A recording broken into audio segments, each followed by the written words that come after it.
Hello बच्चों, my self physics Guruji Wadia sir. आज मैं आपके लिए पार्टिकल काइनेमेटिक्स का टॉपिक मैं आपके लिए लेकर आया हूँ। ये टॉपिक जेई और नीट के बच्चों के लिए बहुत इंपॉर्टेंट है। जो बच्चे जेई और नीट के लिए प्रिपरेशन कर रहे हैं उनके लिए काफ़ी इंपॉर्टेंट टॉपिक है और काफ़ी मेजर क्वेश्चंस भी इससे बनते हैं। ये पार्टिकल काइनेमेटिक्स का लेक्चर 1 है, जिसके अंदर हम डिस्प्लेसमेंट, वेलोसिटी और एक्सेलरेशन वेक्टर के बारे में बात करेंगे और इससे बनने वाले न्यूमेरिकल्स को हम डिस्कस करेंगे। इससे जितने भी टाइप के न्यूमेरिकल्स बनते हैं और हम कोशिश करेंगे कि काइनेमेटिक्स में जो भी आपकी प्रॉब्लम्स हैं, जो भी आप प्रॉब्लम फेस कर रहे हैं या जिस भी टाइप के क्वेश्चंस में आप प्रॉब्लम फेस कर रहे हैं वो आपकी ज़रूर सॉल्व हो जाए। तो इसमें जितने भी पॉसिबल पैटर्न के क्वेश्चंस बन सकते होंगे वो अपन ट्राई करेंगे कुछ एग्जाम्पल्स के साथ। ठीक है, तो चलिए स्टार्ट करते हैं। सबसे पहले अपन बात करते हैं इंट्रोडक्शन से। तो सबसे पहले समझते हैं हम काइनेमेटिक्स के अंदर अपन किस किस की बात करने वाले हैं, यानी कि ऐसे कौन कौन से टॉपिक्स हैं जो काइनेमेटिक्स के अंदर पढ़े जाते हैं।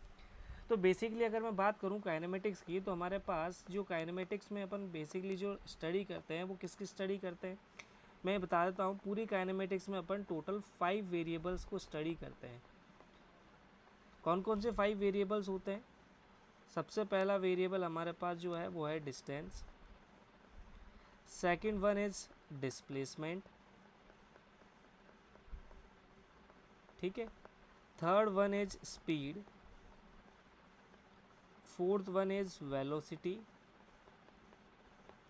And fifth one is acceleration. In 5 variables की स्टडी अपन करने वाले हैं।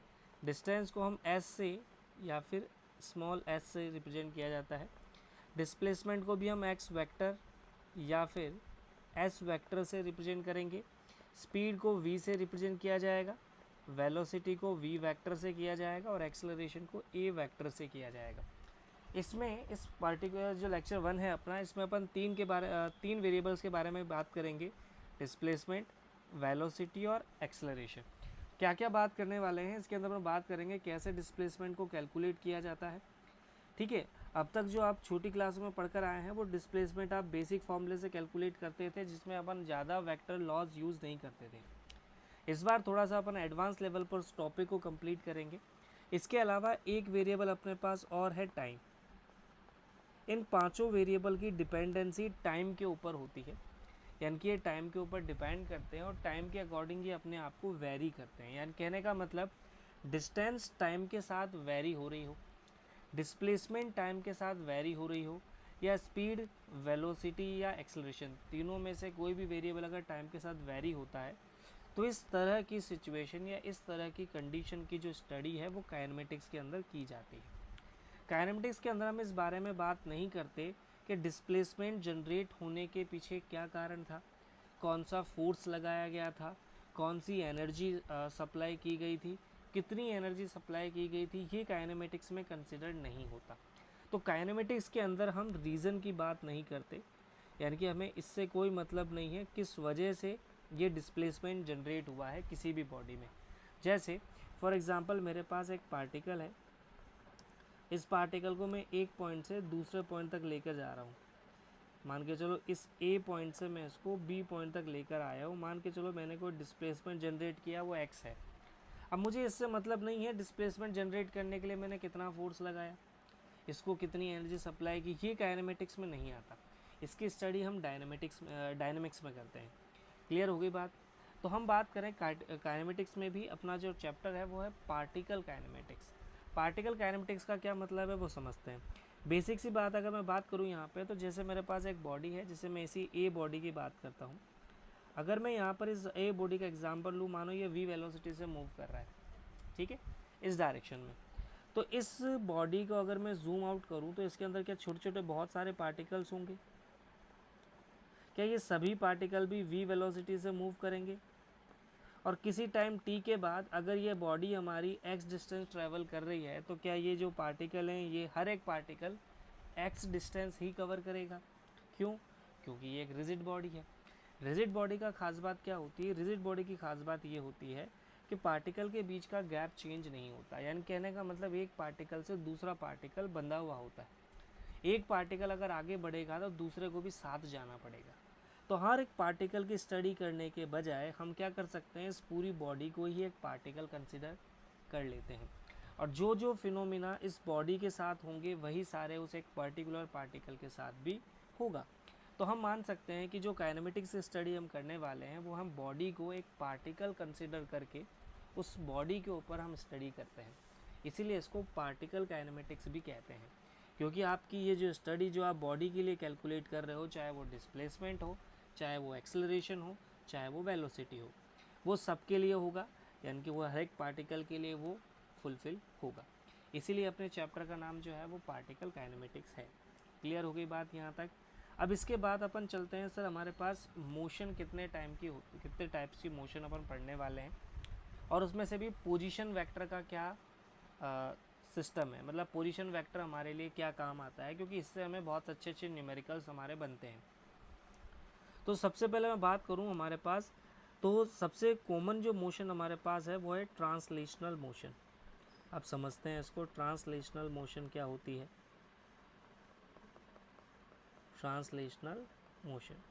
ट्रांसलेशनल मोशन का मतलब क्या हो गया, किसी भी पार्टिकल को एक पॉइंट से दूसरे पॉइंट तक ट्रांसलेट करना, एक पोजीशन से दूसरी पोजीशन तक ट्रांसलेट करना।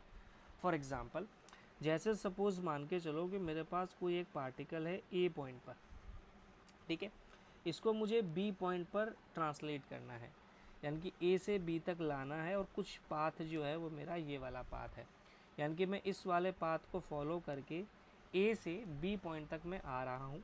ये पाथ मान के चलो मेरे पास डेल्टा एक्स है, ठीक है, ये कोई भी डिस्टेंस हो सकती है, ये हमारे पास डिस्टेंस है जो इसने मूव की है, ठीक है, यहाँ से यहाँ तक जो इसने डिस्टेंस मूव की है वो हमारे पास क्या है, ए टू बी है, ठीक है। अब यहाँ से यहाँ तक जाने के पाथ हमारे पास और भी हो सकते हैं, भाई हम इसको इस पाथ में ना जाकर हम इस वाले पाथ को भी तो फॉलो कर सकते थे, और भी पाथ हो सकते हैं, मैं इसी पाथ की बात नहीं करता, हमारे पास ये वाला पाथ भी पॉसिबल हो सकता है। तो एक पॉइंट से दूसरे पॉइंट तक ट्रांसलेट करने के वेरियस पाथ हो सकते हैं, एक ही तरीका नहीं होता कि हम स्ट्रेट लाइन में ही जाएं, हम कर्व्ड पाथ में भी जा सकते हैं, हम सर्कुलर पाथ में भी जा सकते हैं। इसको आप ऐसे सर्कुलर बनाना चाहो तो ये सर्कुलर भी बन जाएगा, उसमें कोई दिक्कत नहीं है, ये ऐसे भी जा सकता है, उसमें कोई दिक्कत नहीं है, पाथ बहुत सारे हो सकते हैं। तो एक पॉइंट से दूसरे पॉइंट तक ट्रांसलेट करना ट्रांसलेशनल मोशन कहलाती है। अब ट्रांसलेशनल मोशन पाथ के अकॉर्डिंग दो टाइप से हमने इसको डिवाइड किया है। तो हमारे पास जो ट्रांसलेशनल मोशन है इसको हमने दो पार्ट में डिवाइड किया है यहाँ पे। तो ये हमारी ट्रांसलेशन मोशन हमारे पास दो टाइप की हो जाएगी जो अपन पढ़ने वाले हैं। सबसे पहला हमारे पास जो मोशन अपन पढ़ेंगे इसके अंदर वो पढ़ेंगे रेक्टिलिनियर मोशन।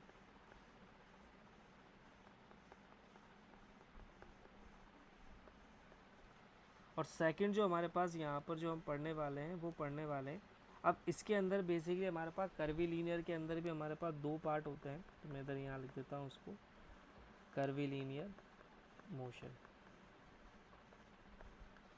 रेक्टिलिनियर मोशन क्या हो जाएगी, जब हमारा पार्टिकल एक स्ट्रेट लाइन पाथ को फॉलो करे, जैसे इस वाले केस में पार्टिकल जो है वो इस पाथ को फॉलो करे या इस तरह के पाथ को फॉलो करे, एक स्ट्रेट लाइन के पाथ को अगर वो फॉलो करता है तो उसे हम रेक्टिलिनियर मोशन कहते हैं। इसी को 1D मोशन भी कहा जाता है, यानी कि यही हमारे पास 1D मोशन भी है।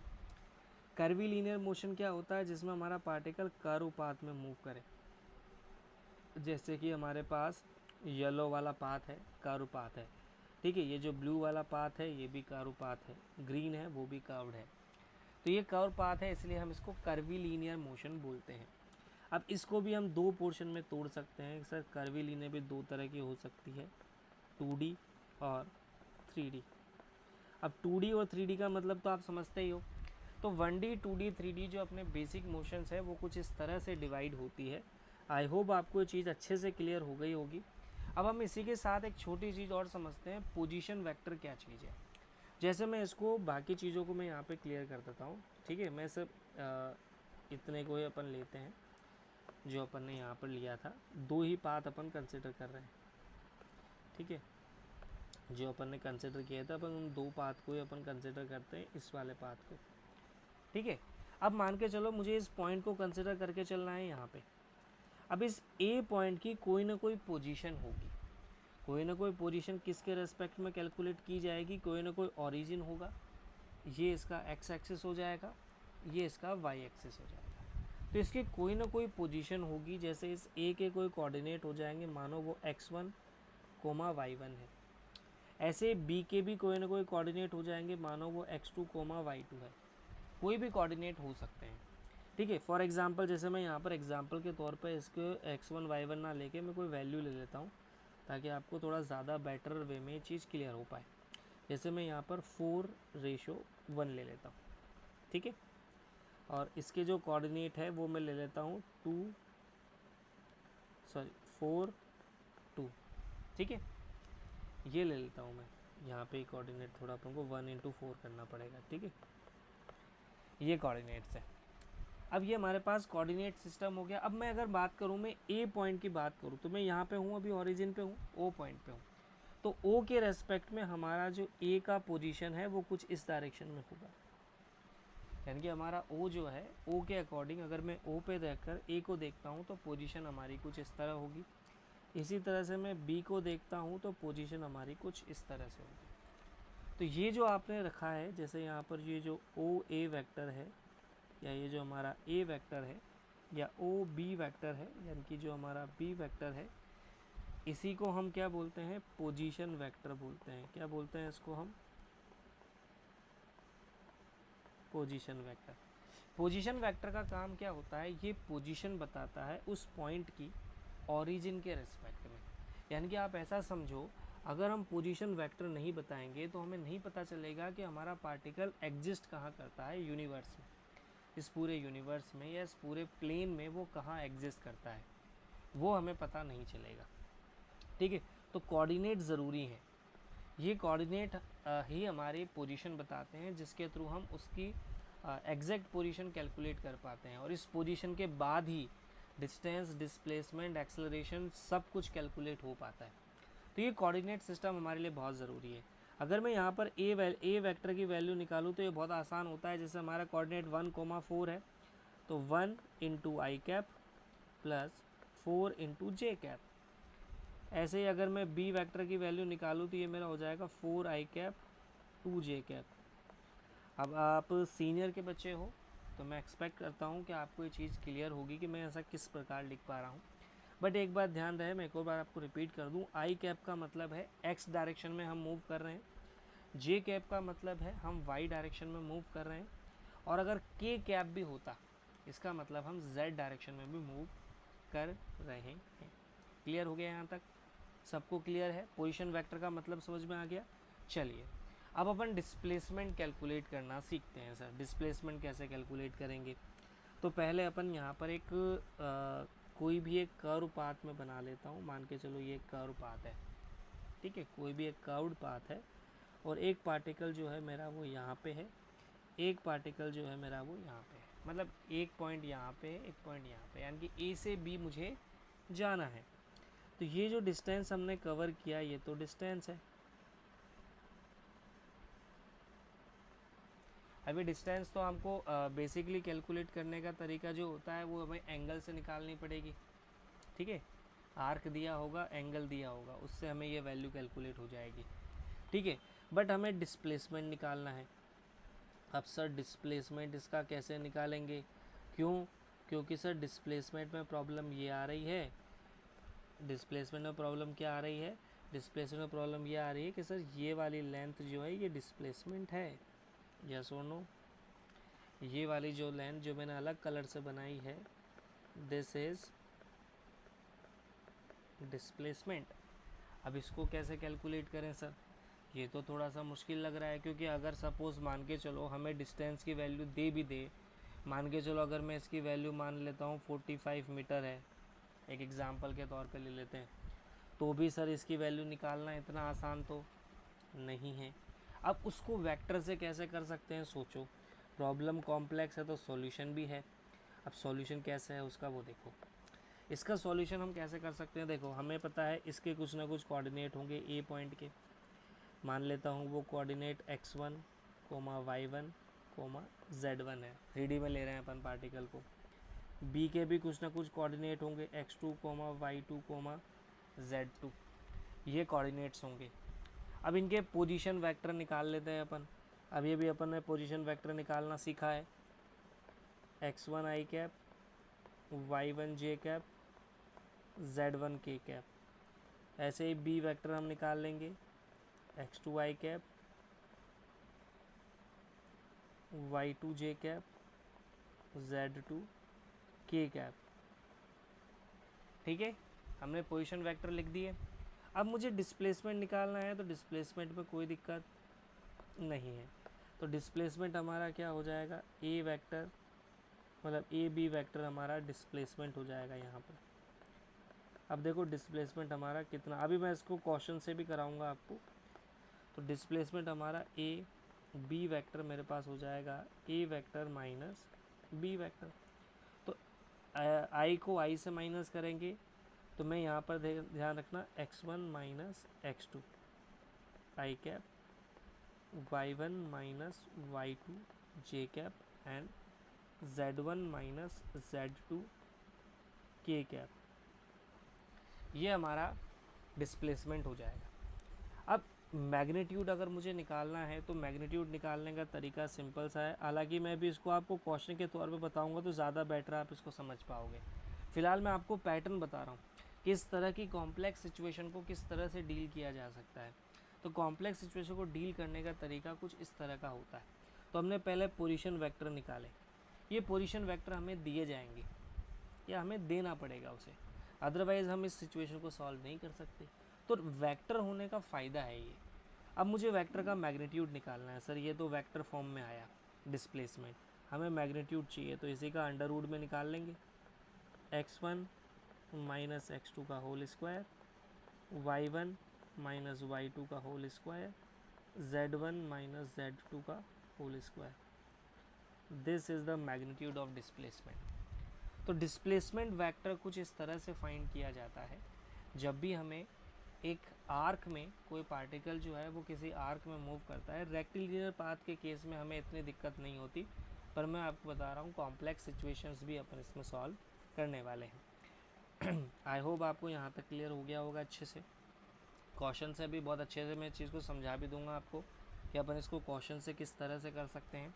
चलिए नेक्स्ट बात करें वेलोसिटी वेक्टर पे। अब ध्यान दें, अभी अभी अपन ने डिस्प्लेसमेंट वेक्टर निकाला है। यहाँ पे डिस्प्लेसमेंट वेक्टर मैं अगेन यहाँ पर लिख देता हूँ। हमारे पास जो पोजीशन वेक्टर आए थे वो हमारे पास आया था x1 i cap, y1 j cap, z1 k cap. B vector हमारे पास क्या आया था, x2 i cap, y2 j cap, z2 k cap. और जो हमारा पोजीशन वेक्टर था यानी कि जो डिस्प्लेसमेंट वेक्टर था हमारा, वो आया था x1।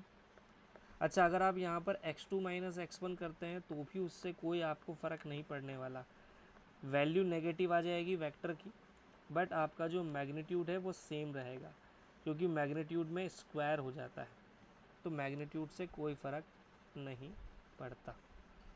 अब ध्यान दो, यहाँ पर इस एक्सप्रेशन को थोड़ा छोटा करते हैं, थोड़ा सा बड़ा एक्सप्रेशन लग रहा है, तो यहाँ पर मैं थोड़ा सा इसको छोटा करता हूँ। तो लेट जो x1 माइनस x2 है इसको मैं डेल्टा x कह देता हूँ। ठीक है, डेल्टा x क्या हो जाएगा, चेंज इन x कोऑर्डिनेट। क्या है ये, चेंज इन x कोऑर्डिनेट। इस तरह से y1 माइनस y2 को मैं क्या कह देता हूँ, डेल्टा y कह देता हूँ। z1 माइनस z2 को मैं क्या कह देता हूँ, डेल्टा z कह देता हूँ। तो यहाँ से मेरा जो डिस्प्लेसमेंट वेक्टर है वो कितना हो जाएगा, delta x i cap, delta y j cap, delta z k cap. क्या ये बात समझ में आ गई यहाँ तक, मैंने ऐसा क्यों किया? थोड़ा एक्सप्रेशन छोटा हो जाएगा और तो कुछ नहीं। यूज़ आप इसे भी कर सकते हो, उससे कोई प्रॉब्लम हमें नहीं होने वाली है, बट इससे थोड़ा सा हमारा एक्सप्रेशन थोड़ा सा छोटा हो जाएगा तो अच्छा लगेगा हमें। अब ध्यान दो, हमें निकालना है वेलोसिटी।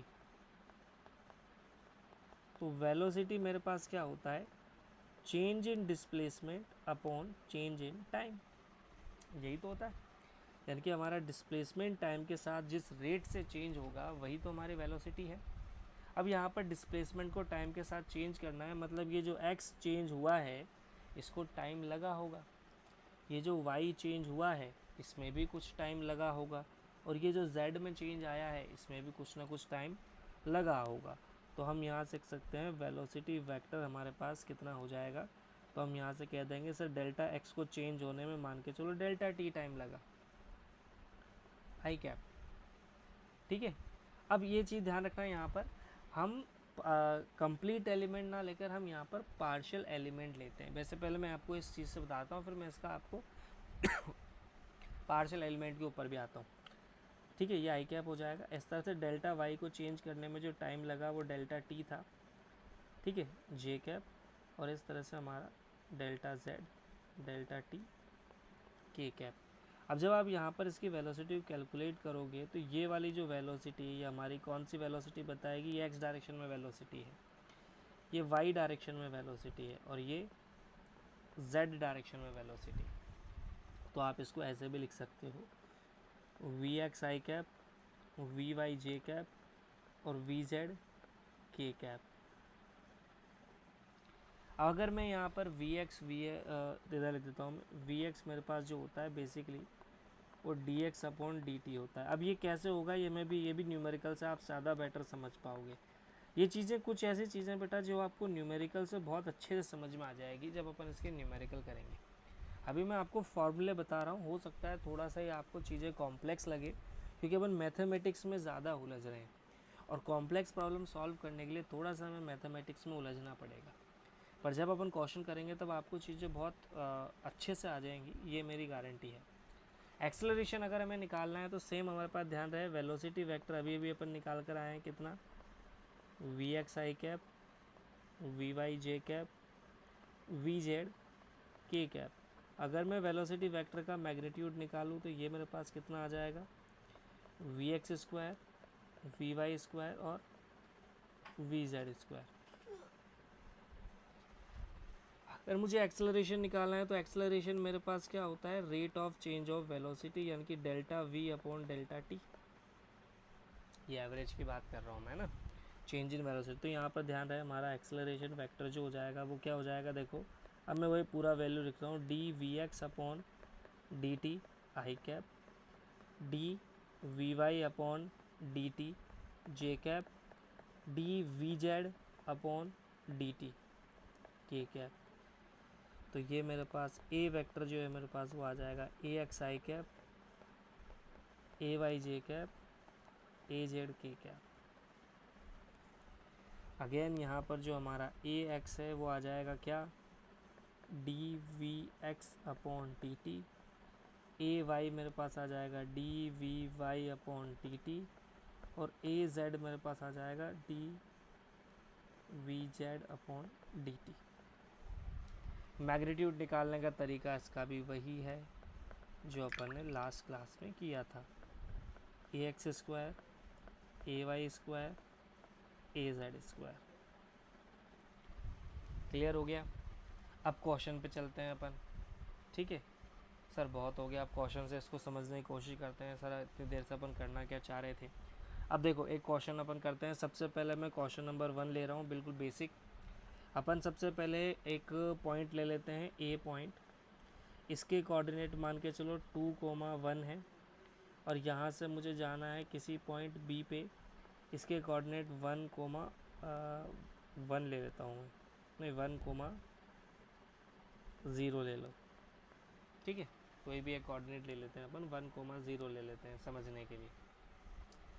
ठीक है, अब मुझे मान के चलो यहाँ से यहाँ तक पहुँचने में जो टाइम लगा है, मान के चलो वो टाइम 5 सेकंड लगा है। क्लियर। अब मुझे फाइंड क्या करना है, find displacement vector, velocity vector और एक्सेलरेशन वेक्टर। ठीक है, ये हमें फाइंड करना है इस क्वेश्चन में। तो चलिए देखते हैं कैसे फाइंड करेंगे। सबसे पहले तो अपन डिस्प्लेसमेंट को फाइंड करते हैं। तो डिस्प्लेसमेंट तो मेरे पास अब सीधा सा तरीका देखो कितना आसान है, बताता हूँ आपको। 2 - 1, एक्स को एक्स में से माइनस कर दो ना, तो 2 - 1 यही तो था, x1 - x2 था आई कैप, y1 - y2 तो 1 - 0 जे कैप। तो ये वैल्यू हो जाएगी मेरे पास आई कैप प्लस जे कैप। देखो देखने में जो वैल्यू आपको टफ लग रही थी वो अब नहीं लगेगी, अब नहीं लगेगी। देखो कितना आसान हो गया ना चीज़ें। चल अगर मैं इसका मैग्नीट्यूड निकालूं तो ये मेरे पास क्या आ जाएगा, देखो 1 का स्क्वायर प्लस 1 का स्क्वायर, दोनों के आगे 1 है तो ये वैल्यू मेरे पास आ जाएगी √2। तो हमारे पास डिस्प्लेसमेंट कितना आ गया, √2। वेक्टर की फॉर्म में पूछो तो ये रहा, मैग्नीट्यूड की फॉर्म में पूछो तो ये रहा। क्लियर है। चलो अगर मैं बात करूं वेलोसिटी की, ठीक है। अब वेलोसिटी की बात करूं तो वेलोसिटी हमारे पास क्या होता है, डिस्प्लेसमेंट अपॉन टाइम। तो जाहिर सी बात अगर मैं वेलोसिटी निकालना चाहूँ तो मुझे यहाँ पर जो वेलोसिटी जो मुझे लिखनी होगी क्या, वो vx i cap plus vy j cap लिखनी पड़ेगी, k तो है ही नहीं। तो vx को मैं क्या लिख सकता हूँ, देखो वहाँ पर अपने पास vx अपन ने क्या लिखा था, चेंज इन x, यानी कि इसमें जो अपन ने चेंज किया था इसको अपन ने किससे डिवाइड किया था, टाइम से, यही किया था। तो इसमें चेंज कितना आ रहा है, 2 - 1। तो यहाँ पर सीधा लिखो इसमें जो वैल्यू आ रही है, यानी कि जो आपका x वेक्टर है, सीधा सा शब्दों में आपको करना कुछ नहीं है, जो x के आगे है जैसे 1 है तो 1 को टाइम से डिवाइड कर दो, i कैप प्लस यहाँ पे भी आगे क्या है, j के आगे क्या है 1 है तो टाइम से डिवाइड कर दो, ठीक है। तो ये हमारी वेलोसिटी का वेक्टर हो गया। देखो कितना आसान है, जो चीज़ मैं यही चीज़ कहना चाह रहा था, फॉर्मूला देखने में हमें टफ लगता है, सॉल्व करने में उतना मुश्किल नहीं होता। अब हमें एक्सेलरेशन निकालना है, तो एक्सेलरेशन क्या है, जो वेलोसिटी है उसको फिर टाइम से डिवाइड कर दो, तो 1/5 × 5 i कैप 1/5 × 5 j कैप। भाई यही तो था हमारा delta v upon delta T, यही तो हमारा एक्सेलरेशन था। तो जो डेल्टा v के आगे आ रहा है उसी को टाइम से डिवाइड कर दो। अब इसका मैग्नीट्यूड निकालना है तो मैग्नीट्यूड भी निकाला जा सकता है, इसका भी मैग्नीट्यूड निकाला जा सकता है।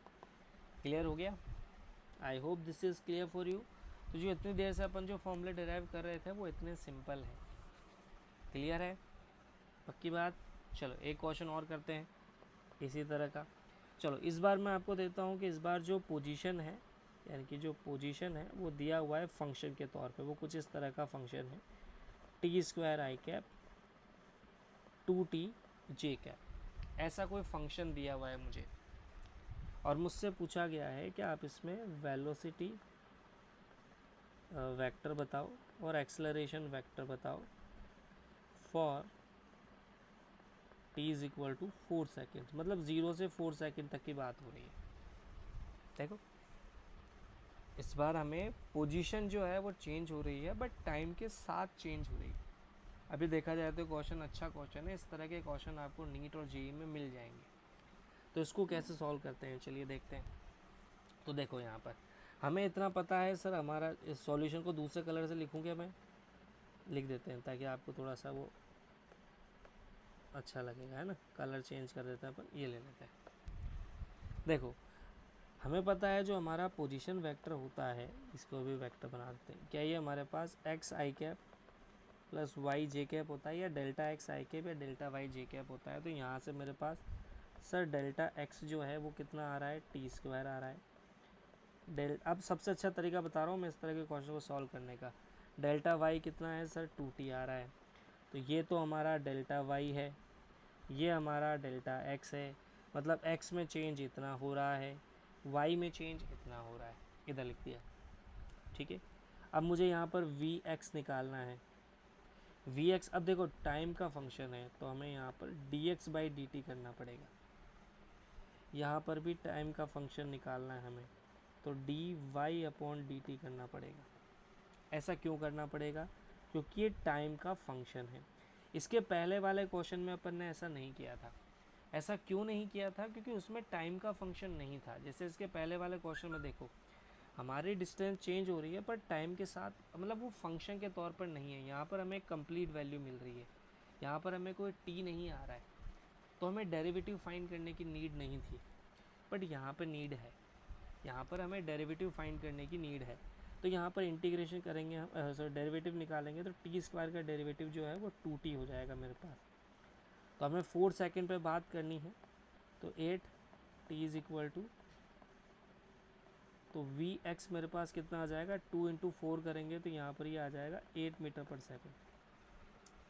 सिमिलरली यहाँ पर वी वाई निकालोगे तो ये मेरा आ जाएगा 2, टी का डिफ्रेंशिएशन करेंगे तो 1 आएगा। वही at T is equal to 4 second की मैं बात करूँ तो वी वाई जो है मेरे पास वो 2 आ जाएगा क्योंकि इसमें तो टी है ही नहीं। तो हमारे पास जो वेलोसिटी वेक्टर है देखो वो कितना आ गया, वो आ जाएगा मेरे पास 8 आई कैप प्लस 2 जे कैप। या तो आप ऐसे बता दो, या फिर आप वेलोसिटी को टाइम के फंक्शन में अगर पूछता है वो कि नहीं आप तो टाइम के फंक्शन में बताओ, तो ये हमारी वेलोसिटी टाइम के फंक्शन में हो जाएगी। भाई आप वी एक्स कंपोनेंट हमारा 2t आ रहा है, वी वाई कंपोनेंट हमारा 2 आ रहा है, तो ये जिस फॉर्मेट में हमें डिस्प्लेसमेंट दिया था उसी फॉर्मेट हमने वेलोसिटी फाइंड कर ली। एक्सेलरेशन निकालना है, अगेन कोई दिक्कत नहीं है, इसका डेरिवेटिव निकाल दो वापस। 2t का डेरिवेटिव करेंगे 2 आई कैप और 2 का करेंगे तो 0 जे कैप। ये लो, ये हमारा एक्सेलरेशन हो गया वेक्टर की फॉर्म में। क्लियर हो गई बात। तो इस तरह के क्वेश्चन जब हमें दिए जाते हैं तो हम उसको कुछ इस तरह से सॉल्व करते हैं। I hope this is clear for you guys. ठीक है, इसके बाद अपन बात करेंगे नेक्स्ट क्लास में, इसके और अच्छे क्वेश्चंस अपन करेंगे, वो अपन नेक्स्ट क्लास में करेंगे। तब तक के लिए गुड बाय, टेक केयर। मिलते हैं नेक्स्ट वीडियो में इसके आगे की सीरीज़ के साथ। तब तक चैनल से जुड़े रहिए, सब्सक्राइब कीजिए और शेयर कीजिए।